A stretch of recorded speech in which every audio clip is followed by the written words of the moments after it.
Por decisão do ministro Alexandre de Moraes, a Polícia Federal tem 5 dias para ouvir o presidente do PL. A gente estava acompanhando na nossa live as imagens da invasão ali ao Supremo Tribunal Federal no dia 8. Pode até deixar, viu, Thiago Rossi, porque a gente vai falar sobre a tal da minuta do golpe que foi encontrada também na casa de Anderson Torres. Aliás, o presidente do PL, Valdemar Costa Neto, afirmou que um documento semelhante a essa minuta encontrada na casa do Anderson Torres circulou entre apoiadores de Jair Bolsonaro. Ele disse: eu mesmo também tinha uma, mas ele triturou. Fala aí, Leandro Aislan. O ministro do Supremo Tribunal Federal, Alexandre de Moraes, autorizou a Polícia Federal a convocar o presidente do PL, Valdemar Costa Neto, para prestar depoimento. Recentemente, Valdemar deu declarações sobre uma suposta destruição de provas de teor golpista e a Polícia Federal quer que ele esclareça as afirmações. Segundo o pedido, Valdemar afirmou que integrantes e interlocutores do governo Jair Bolsonaro tinham textos similares à minuta do golpe, encontrada na casa do ex-ministro da Justiça, Anderson Torres. O documento sugeria a decretação de um estado de defesa no Tribunal Superior Eleitoral para alterar o resultado das eleições que teve a vitória de Luiz Inácio Lula da Silva sobre Jair Bolsonaro. Moraes determinou o prazo de 5 dias para que a Polícia Federal realize o depoimento.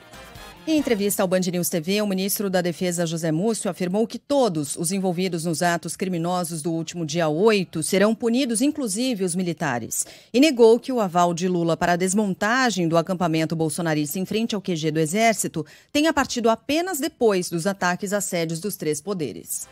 O presidente Lula sempre desejou desmontar aquilo.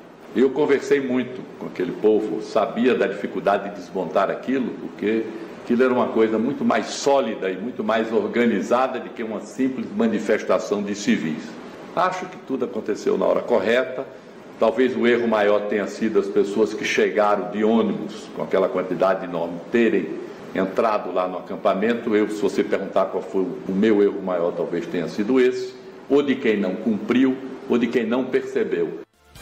Interessante a fala dele, de admitir, porque inclusive o ministro Flávio Dino tentou colocar panos quentes na situação, Porque antes disso acontecer, Flávio Dino foi muito crítico à postura de José Múcio, inclusive havia uma disputa, ali entre os mais próximos do presidente Lula sobre como agir com essas pessoas que estavam em frente aos quartéis, e aí o ministro Múcio disse: não, tudo bem, porque ele mesmo tinha parentes ali naquela situação, enquanto que para o ministro Flávio Dino a situação exigia uma medida mais drástica com a retirada dessas pessoas.